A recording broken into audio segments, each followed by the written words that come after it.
Hey everybody, Spaz here in the first of my, what I plan to be at least a couple hundred videos focused on Power Pop.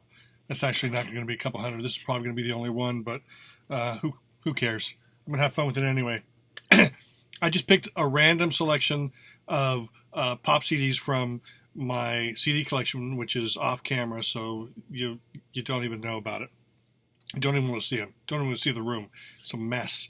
But I'm just going to go through them real fast here and make sure that you have them in your collections. And so this is volume 1 of my new series called But Is It Power Pop? And we'll start off with a fairly new album, The Legal Matters. Yes, this is Power Pop. This is the debut album by the trio. There's Keith, Chris, and Andy there. And this is an absolutely fabulous record. This was actually my favorite album of 2015.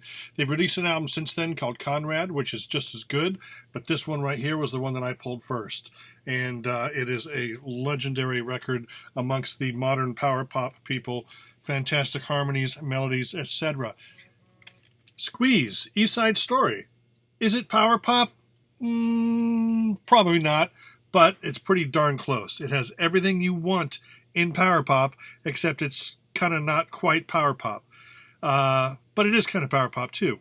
So you be the judge. Is it power pop or not? But all I can tell you is if you like power pop, this is the kind of record that you're going to want in your collection. If you do not have Squeeze, East Side Story, or Argy Bargy, those are the two key albums you need to own. Buy it. Next up, Any Trouble, the complete stiff recordings 1980-81. Are they power pop? That's debatable again. This actually contains 3 albums.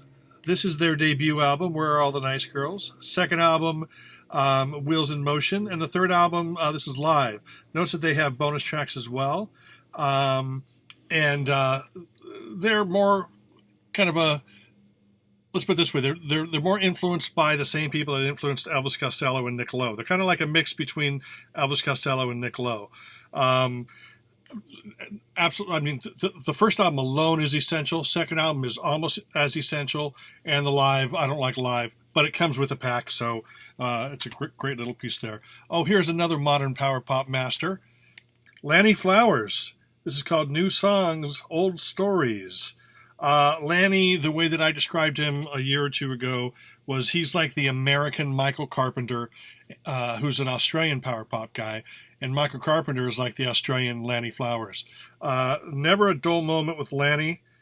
He's been around for quite a while. You can always catch him at the pop shows, and buy any Lanny record and you're going to be pleased, and you're going to get goosebumps. Tons of great hooks and melodies galore. The Lambrettas. Are they power pop? They're actually referred to as being a mod band. But if you listen to the first album, Beat Boys in the Jet Age, which this is the album cover of, they are definitely right alongside all the great power pop bands of 1980. Great hooks. It's just that they happen to be thrust into the mod scene.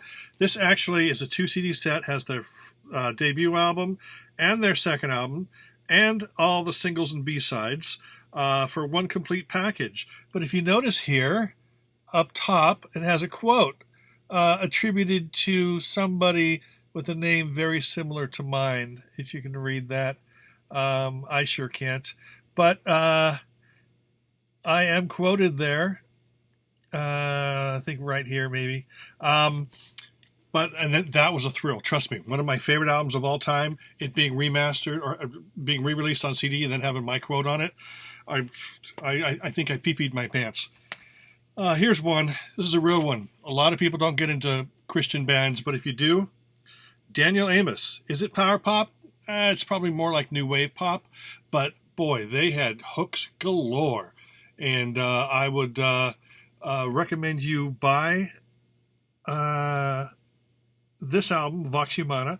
It's actually, this is the expanded 2 CD edition with bonus tracks and all that kind of stuff.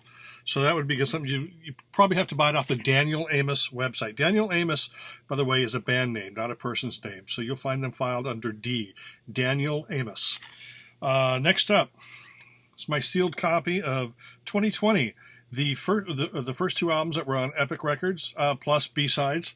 Guess who did the liner notes to this? Oh, I don't know who. Me. That's just fabulous right there. Here is a quintessential power pop. This is a legendary power pop album right here. First album, well, here's the little, like, Obi strip, whatever. But this is The Beat, also known as Paul Collins' Beat. This album still, some 37 years later, gives me the chills. It is such an amazing record.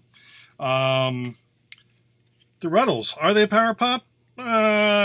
Probably not, but they contain all the great things that make up power pop bands. So most people know who the Rutles are. But I would say that you can slide a Rutles track on a power pop compilation, and people would go gaga for it.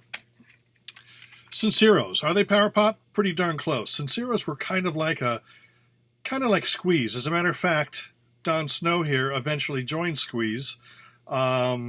Unfortunately, we've lost Mark right here and Bobby Irwin. Bobby Irwin went to play with Nick Lowe's band for many years. He played with Nick Lowe. So Don Snow now operates as John Savannah or something like that. And Ron Francois, I think, lives in Australia or France or something. And he still makes music. But this right here is a gem of an album, Pet Rock. The great thing, it came out on Wounded Bird, and they also featured the original version of the album, which was a completely different recording of the album, which was supposed to be their second album, but never came out. And they reworked some of the songs and added some new ones, and then it created Pet Rock. But this is a gem. If you love Squeeze, that's one to pay attention to. Classic Plimsolls. This not only contains their debut album, it also contains the first EP, which was one of the first things that Rodney on the Rock turned me on to way back when. I went out and bought that EP and fell in love with the band. Then a year or two later, the album came, and they're still very highly influential in the power pop world. So yes, they are power pop. Here's another one. Is it power pop? No, it's Gilbert OSullivan. But Gilbert OSullivan, the way that I sort of talk about Gilbert is people love Harry Nilsson. And if Harry Nilsson is sort of the John Lennon type solo artist, then Gilbert was the Paul McCartney of the 70s, or Paul McCartney Jr., I guess. Fantastic lyricist. He's still making records, and he's still fantastic. All the albums have come out with bonus tracks. They've all been digitally remastered. But anyone who's into like Emmett Rhodes and Paul McCartney, solo McCartney, should really get into Gilbert OSullivan. Fantastic stuff. As everything I say is fantastic stuff.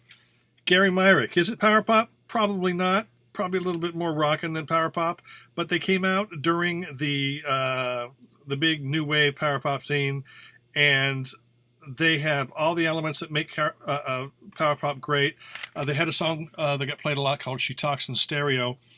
That is really a great record, and it's on Wounded Bird, and it has some bonus tracks as well.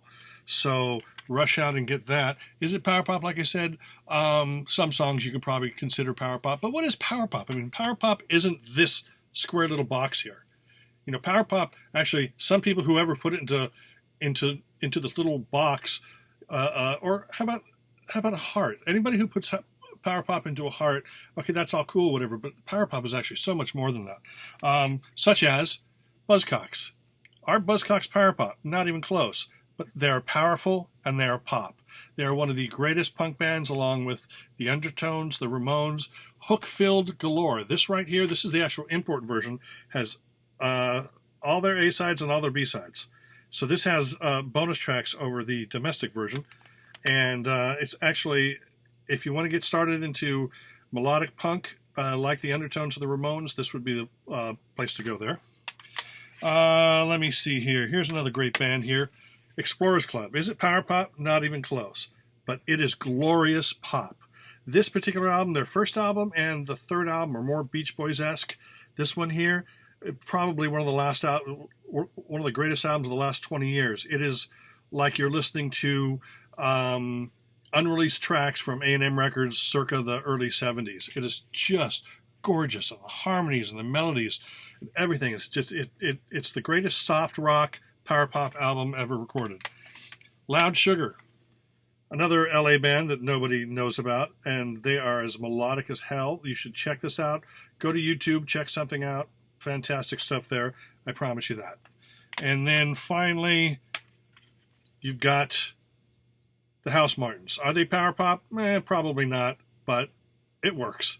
Great British pop from the late 80s, guitar, and they eventually mutated. Actually, the bass player of the Housemartins became Fatboy Slim, and the singer and the drummer became the Beautiful South. So that's it with my Is It Power Pop part 1, and I'm sure that I'll probably come up with a lot more later on. Thank you for watching, all three of you. Here, I gotta move this over here, and then I'll push stop.